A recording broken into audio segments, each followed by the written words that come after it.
Did you know that according to the Super Mario World instruction manual, the sunken ghost ship just outside the Valley of Bowser is actually a crashed airship used by the Koopalings in Super Mario Bros. 3. The only clue to this connection in the game is a ball with a question mark in it that Mario collects at the end of the level. This is one of the same balls that's acquired when Mario defeats a Boom Boom in Super Mario Bros. 3. The Boom Booms were encountered multiple times through the game, and some of them were in airships. The fact that that ship is full of ghosts could also be implying all the common enemies on board had died during the event that sunk the ship.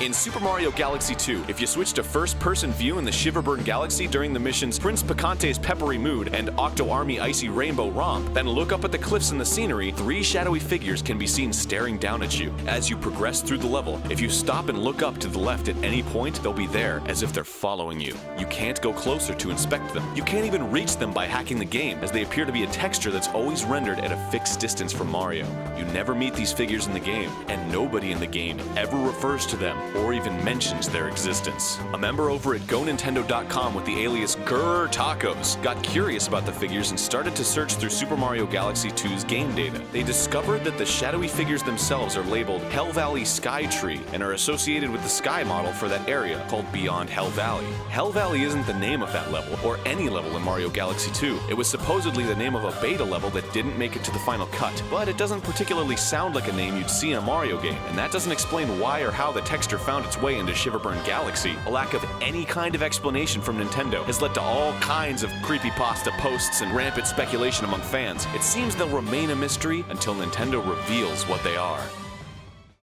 The official story for the original Super Mario Bros. Game contains a dark secret. According to the game's instruction booklet, one day the Mushroom Kingdom was invaded by the Koopas, a tribe of turtles who use their black magic to transform the Mushroom People into stones, bricks, and even plants. The only person who can undo the Koopa spell is Princess Toadstool, who's being held captive by Bowser. Completing the game and freeing Princess Toadstool ensures the curse is lifted and all the residents that survived are transformed back. It sounds fairly tame, but think about what you actually do as Mario in the game. Shatter hundreds of brick blocks.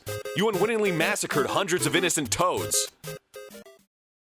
There was once a direct sequel to Super Mario World in development called Super Mario's Wacky Worlds. The game was being developed by Novalogic under the contract between Philips and Nintendo that allowed Philips to develop some games using Nintendo characters. It was suggested to Novalogic by a Nintendo employee that they port simpler Super Nintendo games to the CDI rather than attempting to make complex games like The Legend of Zelda. This comment sparked the idea of having Super Mario World as a CDI disc-based game and ultimately led to the development of an entirely new game. 2 designers worked 24 hours a day for 2 weeks straight, finishing only a part of a single level to present to Nintendo. Nintendo was actually very impressed with Novologic's efforts, but because of the poor sales of the CDI later in its life, they decided to cancel the game. Novalogic were obviously disappointed as they hoped the game would improve their reputation and clear their name after making several subpar games with Nintendo franchises. The game's final prototype was finished on March 3rd, 1993, after about a year of development. Approximately 80% of the game's art, 95% of its design, and 30% of its code was completed. Only 3 copies of these prototypes are in circulation, and as a result, the game's ROM was leaked online. The missing portion of code is clear to see, as Mario can only walk left, right, and jump. No power-ups exist in the game, and he can't slide or swim. Enemies disappear when Mario is above them, as if there's an incomplete stomping mechanic. Enemies also can't hurt Mario, and simply freeze when they're touched. Levels are completed by passing through a giant M, and there were around 3 levels in each world. The worlds were based around ancient cultures, haunted structures, a jungle, the Arctic, a chemistry lab with no graphics, as well as wacky and tubular worlds. Tubular being an homage to the special world in Super Mario World.